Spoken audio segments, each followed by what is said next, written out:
పిల్లలకి స్కూల్ పాఠశాలైతే పేరెంట్స్‌కి స్కూల్ పేరెంట్స్‌శాల. నమస్కారం. మనం రకరకాల పంచతంత్ర కథలు వింటున్నాం కదా. అందులో ఒక కొత్త కథ చెప్పుకుందాం. పూర్వమట మందుడనే ఒక నేత పనివాడు ఉండేవాడు. మగ్గాలు బట్టలు నేస్తారు కదా, పద్మశాలీలు అంటారు. వీళ్ళనే పద్మశాలీలే బట్టలు నేసేవాళ్ళు. అవి కాకుండా దేవాంగులు అనే పేరుతోటి కూడా మన కొన్ని రాష్ట్రాల్లో కొన్ని ప్రాంతాల్లో దేవాంగి అంటారు. నేతగాడు నేతన్న అలా అనొచ్చు. అయితే ఈ నేత పనివాడు బట్టలు అవి నేసుకునేవాడు, ఏదో కష్టపడుతూ ఉండేవాడు. అయితే ఏమైంది, ఈ మగ్గానికి కొన్ని కర్రలు ఏవో ఉంటాయి, ఆ కర్రలు విరిగిపోయినాయి. విరిగిపోతే సరే ఆ కర్రలు కొన్ని పుల్లలు కావాలి, దారాలు చుట్టడానికి చాలా అవసరం ఉంటుంది, వీళ్ళకు కొంత కలప అవసరపడుతుంది. ఇతను ఏం చేశాడు, వాళ్ళ ఆవిడని అడిగి ఒక గొడ్డలు తీసుకుని అడవిలో ఏదో ఒక చెట్టుని కొడదామనుకున్నాడు. అడవిలో చెట్లు చూసుకుంటూ వెళ్ళాడు. వంకర టింకరగా ఉన్నవి కాకుండా ఇట్లా సాఫీగా ఉన్నది, నిడుపైన కొమ్మలున్న ఒక చెట్టుని సెలెక్ట్ చేసుకున్నాడు. సెలెక్ట్ చేసుకుని ఈ చెట్టు అయితే మనకు చక్కగా సరిపోతుంది, ఇది రాజుగారి చెట్టు, అంటే ఎవరిది చెట్టు కాదు కాబట్టి మనం కొట్టుకోవచ్చు. రాజుగారి చెట్టుకి మళ్ళీ పన్నులు వసూలు చేసినప్పుడు ఈ చెట్టు కొట్టిన నేత పనివాడు ఎవరు అని కనుక్కున్నప్పుడు మనం శిస్తులు కట్టేసేయచ్చు, ఇది తీసుకుందామని భావించాడు. ఆ చెట్టును కొట్టపోయేసరికల్లా ఆగు అని వినపడింది చెట్టు మీద నుంచి. ఆశ్చర్యపోయాడు, ఎవరో పిలుస్తున్నారనుకున్నాడు. ఆ చెట్టు మీద నుంచి ఒక దేవత దిగొచ్చింది. బాబు, నేను ఎన్నేళ్ల నుంచో ఈ చెట్టును ఆశ్రయించుకుని ఉన్నా, కొమ్మలు అవి కొట్టేస్తే నాకు దెబ్బలు తగులుతాయి, కాబట్టి ఈ చెట్టును కొట్టద్దు అనేసరికల్లా ఈ నేత పనివాడు అన్నాడు, కొట్టకపోతే ఎట్టాగా మా అక్కయ్య, నాకు చాలా అవసరం, ఇట్లాంటి చెట్లు ఇంకా లేవు, ఇవి ప్రత్యేకంగా దీనికి ఉపయోగపడతాయి, మా పనులకు ఉపయోగపడే చెట్టు ఇది, మరి ఏం చేయమంటావు అన్నాడు. అనేసరికల్ దేవత అంది, నీకేం కావాలో చెప్పు, నేను అది ఇస్తాను, నీకు కావాల్సింది నేను ఇస్తా, చెట్టుని మాత్రం కొట్టద్దు అనగానే నేతవాడు ఆలోచించాడు. మందుడు బాగుందిగా, మంచి ఆలోచన, కాకపోతే ఏం కోరుకోవాలో తెలియలే, మరి నేను ఇంటికి వెళ్ళి మా వాళ్ళని ఎవరినైనా అడిగిరానా అన్నాడు. దేవత అంది, లక్షణంగా అడిగిరా, ఎవరినైనా కనుక్కో, నీకేం కావాలో చెప్పు, అది నేను నీకు ఇచ్చేస్తా, ఈ చెట్టుని మాత్రం నువ్వు ముట్టుకోవద్దు, కొట్టద్దు. సరే బాగుంది. ఈయన మన నేతన్నగారి మందుడు పరిగెత్తుకుంటూ ఊళ్ళోకి వచ్చాడు. ఊళ్ళోకి వస్తే ఊళ్ళో మొదట అరుగు మీద కూర్చుని ఆయన స్నేహితుడు కనపడ్డాడు. ఆ స్నేహితుడి దగ్గరికి వెళ్ళి, ఓరి నేను ఒక చెట్టు కొట్టడానికి వెళ్ళాను రా అడవిలోకి, అక్కడ ఒక జీజు ఉంది అమ్మ, మరి వనదేవతల్లే ఉంది, ఆవిడ నీకేం కావాలో కోరుకోమంది, చెప్పు ఏం కోరుకోమంటావు అన్నాడు. అనగానే స్నేహితుడు అన్నాడు, దానిదేముందిరా, ఓ రాజ్యం కావాలని కోరుకో, ఆవిడ ఏదో ఒక రాజ్యం ఇస్తుంది, చక్కగా నేనే నీకు మహామంత్రిగా ఉంటాను, హాయిగా ఉందాం, మన ఇద్దరం సుఖంగా రాజ్యం చేసుకోవచ్చు, నేను రాజు అయిపోవాలి, నాకు ఒక రాజ్యం కావాలి అని అడగరా అన్నాడు. అంటే సరే అని ఇంటికి వెళ్ళి మా ఆవిడని ఒకసారి అడిగొస్తానురా అన్నాడు. అనగానే స్నేహితుడు, వద్దొద్దు, మీ ఆవిడని అడగద్దురా, మీ ఆవిడని అడగద్దు, నేను చెప్పా కదా, నేను చెప్పిన ప్రకారం అడుగు, ఆ రాజ్యం వస్తే మీ ఆవిడకి కూడా మంచిదేరా అంటే ఇతనికి నచ్చల.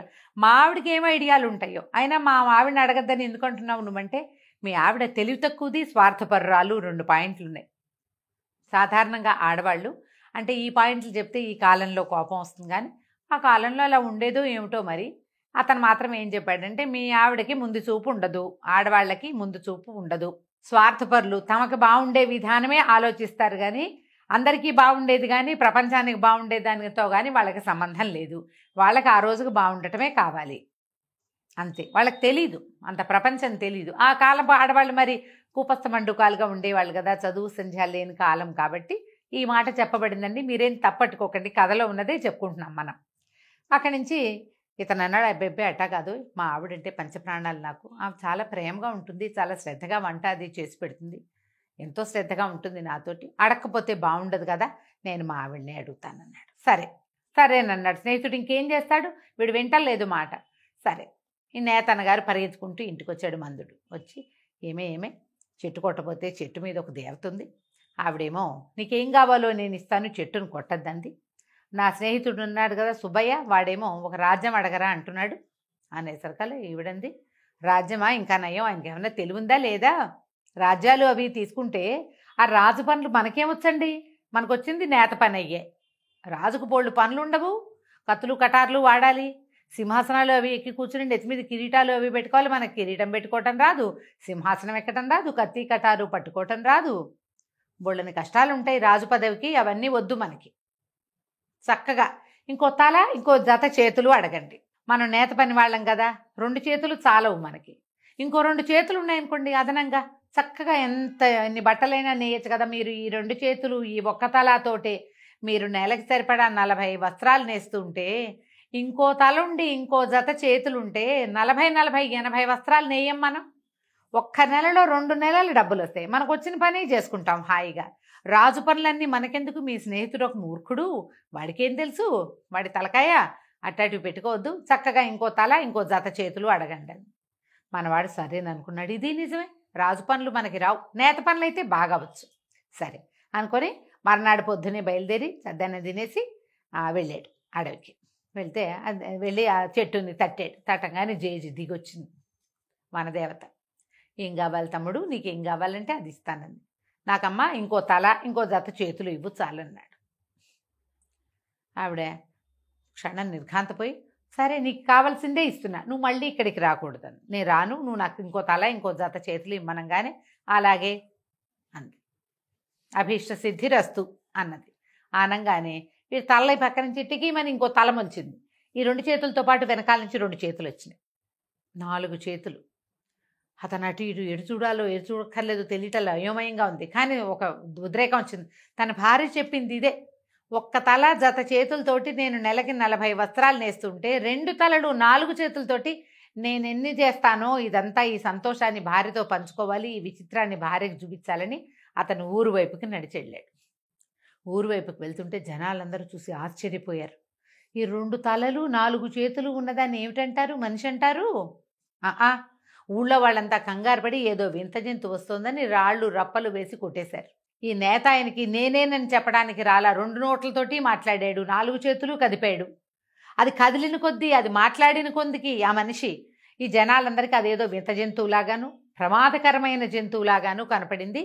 ఎడాపెడా రాళ్ళు రప్పలతో పాటు కత్తులు కటార్లు కూడా విసిరేసేసి ఈ నేతన్నని పొట్టన పెట్టేసుకున్నారు ఊరి జనం. ఏదో వింత జంతువని తీసుకుపోయి ఊరవతలు పారేశారు. ఎప్పటికీ నేతన్న తిరిగి రాలేదు. ఆ మిత్రుడు చూస్తున్నాడు, భార్య చూస్తుంది, కథ కంచికి మనం ఇంటికి. ఏదైనా ఒక ప్రయోజనాన్ని ఎవరి దగ్గరైనా తీసుకునేటప్పుడు బాగా ఆలోచించాలి. ప్రకృతి విరుద్ధమైన ఐడియాలజీ చేయకూడదు. ప్రపంచానికి వింతగా ఉండే ఏ పోకడని తీసుకోకూడదు. ఇప్పుడు ఆడవాళ్ళు తెలివిగా ఉన్నారా లేరా అనేది వేరే కథ. ఇప్పుడు ఒక అమ్మవారు నీకు రాజ్యం ఇచ్చి నిన్ను రాజుని చేస్తే రాజు చేయవలసిన పని ఆవిడే నేర్పిస్తుంది కదా కదా ఆలోచించల. అనాలోచితమైన ఈ వరం వల్ల దొరికింది వరమే అయినా అది కాస్త శాపంగా పరిణమించేసింది. ఆలోచించి పనిచేయండి. ఇద్దరి దగ్గర ఐడియాలు తీసుకుంటే 2 వేరువేరుగా డిఫర్ అయితే ఈ 2 మానేసి 3వ వాడి దగ్గరికి వెళ్ళాలి, లేదా మన సొంత బ్రెయిన్ వాడుకోవాలి. మనకి బ్రెయిన్ లేకే కదా మనం సలహాలకు వెళ్తాం. ఇద్దరి దగ్గర తీసుకుంటాం, 2 విపరీతాలుగా ఉన్నాయి. అప్పుడు 3వది ఏమిటి? ఈ 2 చెప్పి ఈ 2 ఏది కరెక్టు అనైనా సలహా తీసుకోవాలి. సరైన సలహా తీసుకోకుండా ఈ కొత్త ఐడియాలకి వెళ్ళకూడదు. కథ కంచికి మనం ఇంటికి.